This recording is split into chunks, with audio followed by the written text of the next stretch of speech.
Assalamualaikum warahmatullahi wabarakatuh. Masih belajar di tema 1, selamatkan makhluk hidup.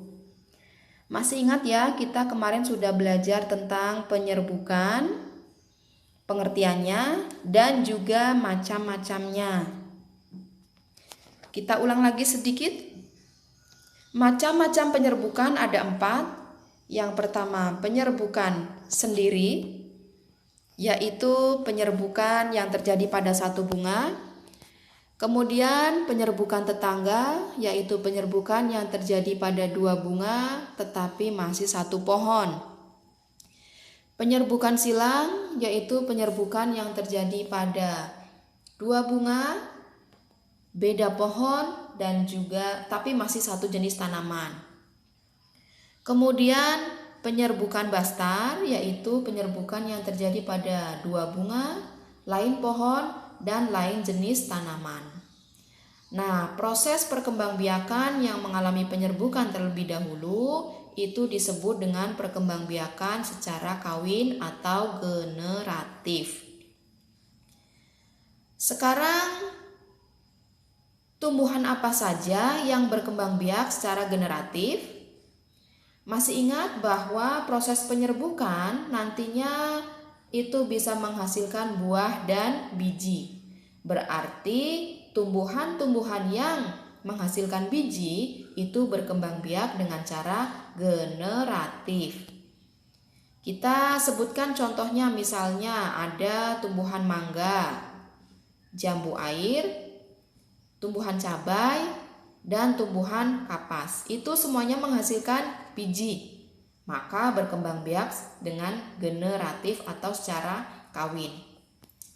Kalian bisa menyebutkan contoh-contoh tumbuhan lain yang ada di sekitar rumah kalian yang berkembang biak secara generatif.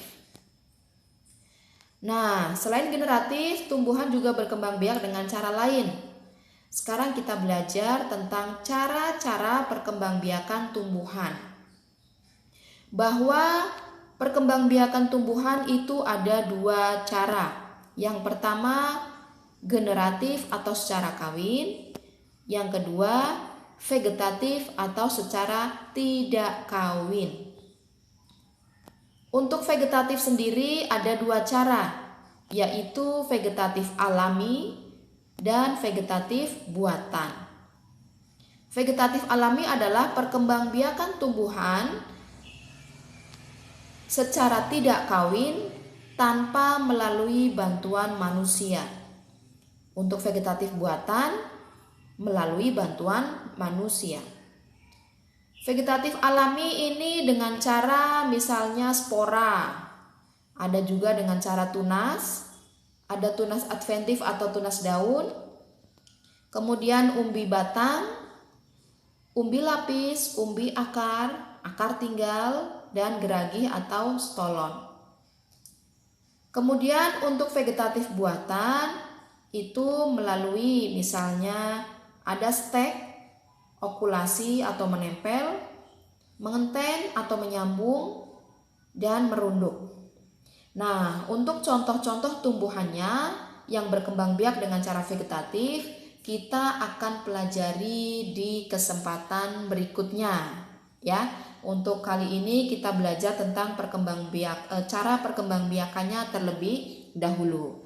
Kalian harus tahu ya, terutama untuk vegetatif alami nih, yang spora, tunas, itu harus tahu bedanya antara umbi batang, umbi lapis, dan umbi akar. Sekarang kalian sudah tahu contoh cara-cara perkembangbiakan tumbuhan. Nah, mengingat tumbuhan itu sangat penting bagi makhluk hidup, maka tumbuhan itu perlu berkembang biak.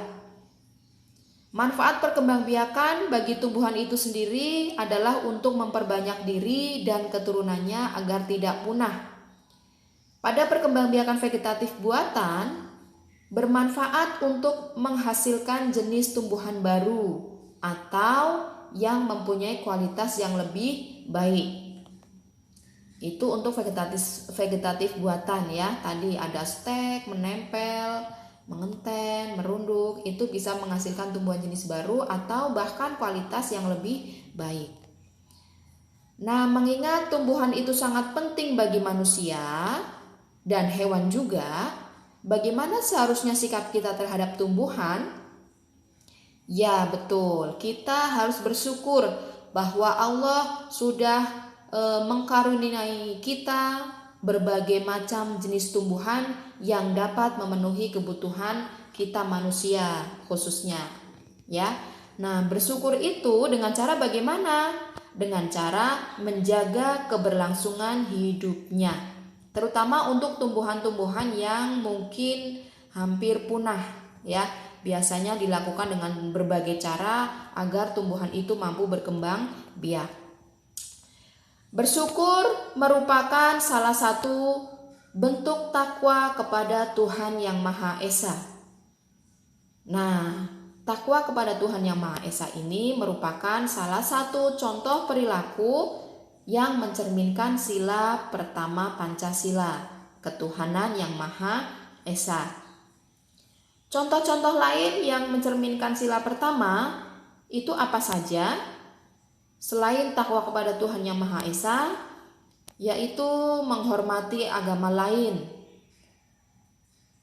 Kemudian menjalankan ibadah sesuai keyakinannya dan menjaga kerukunan antar umat beragama. Walaupun di Indonesia itu ada berbagai macam agama, tetapi kita harus saling menghormati satu sama lain. Kita harus mampu hidup berdampingan dan mengedepankan sikap toleransi terhadap pemeluk agama lain. Nah, selain sila ke-1 Pancasila, ada 5 sila. Sila kedua kemanusiaan yang adil dan beradab. Kemudian sila ketiga persatuan Indonesia. Sila keempat kerakyatan yang dipimpin oleh hikmat kebijaksanaan dalam permusyawaratan perwakilan. Sila kelima keadilan sosial bagi seluruh rakyat Indonesia. Kalian nanti harus mampu menyebutkan nilai-nilai Pancasila dalam kehidupan sehari-hari. Misalnya, menjenguk teman yang sakit merupakan contoh sila keberapa? Ya, betul, merupakan contoh sila kedua.